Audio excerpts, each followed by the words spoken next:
చెప్పేది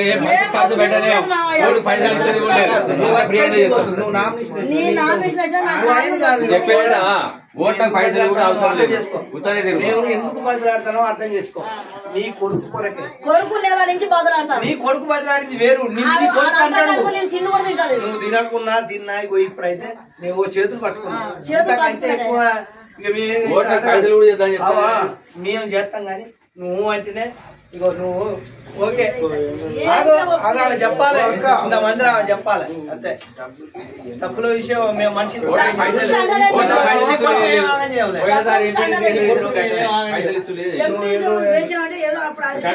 అన్ని గట్టిగా ఉంటాయి. ఇప్పుడు కూడా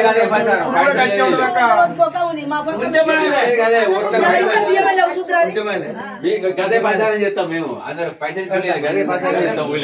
మరి మీకేం లేకపోతే మేము ఉన్నామమ్మా.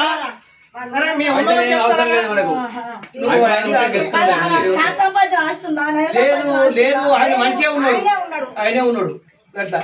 పైసలు లేకుండా గిదే గిట్నే బదిలాడుకున్నాం. అమ్మా నిన్నేం ఆగం కావాలని మేము కోరుకోవమ్మా. అర్థమైందా?